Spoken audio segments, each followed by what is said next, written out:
Everybody, welcome to Expose Healthcare. This episode is going to be something interesting and kind of crazy for a lot of people, whether they're in healthcare or not. It's about deprescribing. So, title of the article that I posted about over a year ago, is 250,000 U.S. deaths from medical errors. Maybe let's deprescribe. So that's what people don't understand about these medical errors. It's absolutely insane. So I'm going to get into that. So Dr. DeLon Canterbury was inspired to help people take less medications, aka deprescribe, when he witnessed his grandma and entire family suffer because of one unnecessary medication. His grandma was in a nursing home, and doctors prescribed a medication to help with behavior. However, this medication only made his grandma worse, and she ended up getting kicked out of the nursing home, leading to his family having to take care of her. The superhero in the story is a community pharmacist who caught the unnecessary medication and communicated it to the family, which led to his grandma's behavior improving. This inspired Dr. DeLon to become a board-certified geriatric pharmacist and start GeriatRx, in which he not only consults patients and their caregivers to deprescribe, but also teaches other healthcare professionals how they can deprescribe their patients.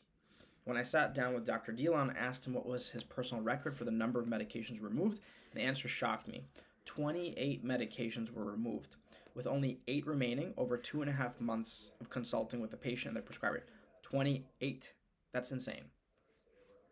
What shocked me even more is when I asked from his experience what percentage of medications could be stopped in the average person, 90%. So the clarification is while 90% can be stopped, Dr. DeLon clarified that usually he's only capable to help patients get off 50% of their medications due to pushback from the patient or the providers. But think about the copays saved, but more importantly, the side effects prevented. You know, when you see a drug commercial on TV, you hear all the crazy side effects. So imagine the impact on quality of life when you remove half their medications. Dr. DeLon specifically mentioned about prescribing cascades, which is what happens when doctors prescribe medications to treat side effects of other medications. Very quickly, a patient could be on many and even over a dozen extra medications. I also spoke with Heather Eads, another pharmacist. She's also a board certified geriatric pharmacist and has a holistic approach to her patients. She mentioned that unfortunately she had to take matters in her own hands and ask for various lab work to be run, including her hair test and gastrointestinal mapping, to get to the root cause of her problems. By balancing diet and supplements, she was able to mitigate her medical problems as well as for some of her patients. She also used natural supplements like turmeric or cinnamon to replace harmful medications for pain and diabetes. Of course, this would not be appropriate for everybody. However, it makes you wonder what could happen with a deeper dive into a medication list and trying to trim it down. There's a lot of focus on weight loss, but what about medication loss? Now, let's get crazy. So, did you know that globally, medication errors cost $42 billion annually? This is why the WHO or World Health Organization created the Global Patient Safety Challenge, Medication Without Harm. It was to propose solutions to reduce harm caused by medications, including deprescribing. Before COVID began, it was listed as number 3 most important priority by the organization over prescribing medication errors. More close to home, medical errors in the U.S. cause up to 251,000 deaths per year. That is almost 100 9/11s every year because of medical errors. Where's the outrage? Dr. DeLon and I reminisced how we both learned about these statistics and how the class just went on. Where is the pushback? Where's the pushback, people? This is the source regarding the medical errors. It's on PubMed. Your healthcare may kill you. 251,000 deaths. It's crazy. To further put this in perspective, it may cause nightmares for some. Approximately 10% of U.S. deaths are due to medical errors, which makes it the third leading cause of death in 2016. Third leading cause of death are medical errors. This means in the U.S., more people die from medical errors than diabetes. Think about that. This is absolute catastrophe. And no wonder some politicians call our healthcare system a sick care system. This is the source. Studies suggest medical error is now third leading cause of death in the U.S. Johns Hopkins Medicine. So when I asked Dr. DeLon what he thinks needs to change to combat this, he recommended the following action plan. Medical pun. Action plan. I don't remember what the pun what that is, but whatever. First, policy changes to incentivize deprescribing, as most healthcare providers don't have much financial incentive to get patients off medications. So the way it works for most doctors, they have no incentive to dive deeper. They have no incentive to really question things really deeply. Their incentive is to get the patient in and out, like In-N-Out Burger in California. So we need policy changes to incentivize deprescribing. Ideally, it's from a pharmacist. So pharmacists should be paid to help patients directly to help them minimize their medications. Second, commercials advocating against polypharmacy or overprescribing. So we have commercials for medications. We need commercials the opposite, against taking two medications. Third, a systematic approach. In my opinion, we need to get rid of those commercials, by the way, the pharmaceutical commercials. There's only 2 countries in the world that allow for that. The U.S. is one of them.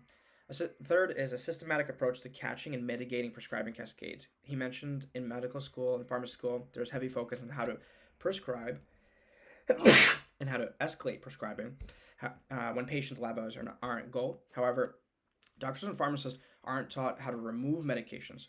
So we're taught about escalation, but there's not a lot of focus on the de-escalation. What happens if a patient gets to all their medications that they're taking and they get to a point where their values are good?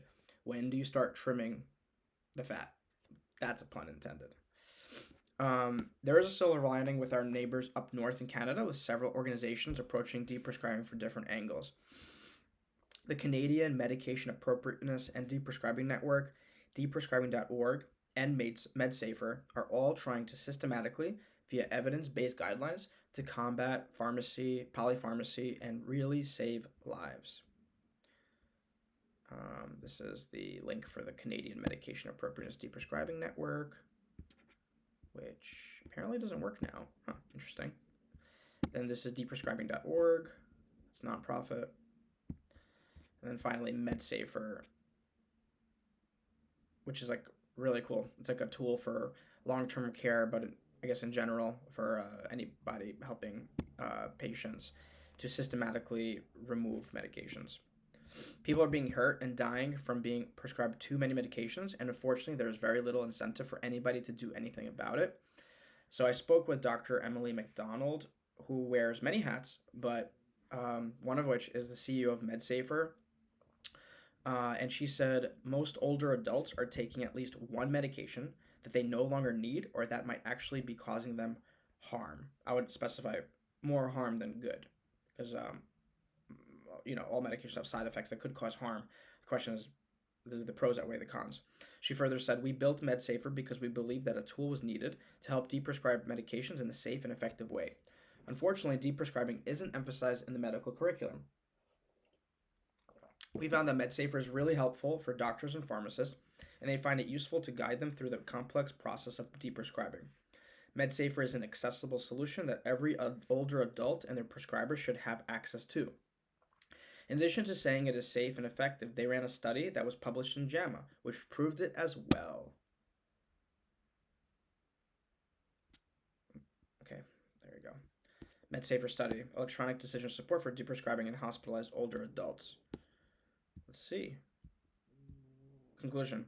This cluster randomized clinical trial showed that providing deprescribing clinical decision support during acute hospitalization had no demonstrable impact on ADEs or adverse drug events, although the intervention was safe and led to improvements in deprescribing. So it's a little kind of like a mixed bag. It did no harm by deprescribing the medications. So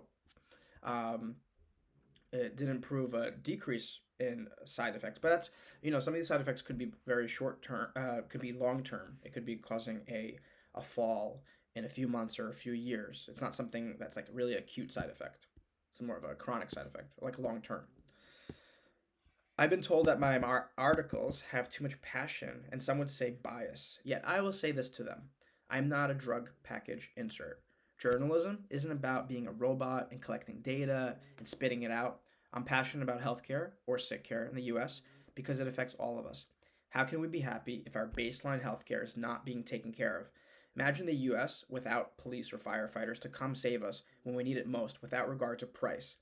Our healthcare system on a daily basis makes us choose between food or life saving medications, rent versus going to the doctor to get checked out, or car payments versus going to the emergency room. As a pharmacist with insurance, I still avoided going to the emergency room when I got bit by a dog because I knew I would be hit with a huge deductible. True story. I say enough is enough, and let's all together fight for a healthcare system that at minimum does no harm.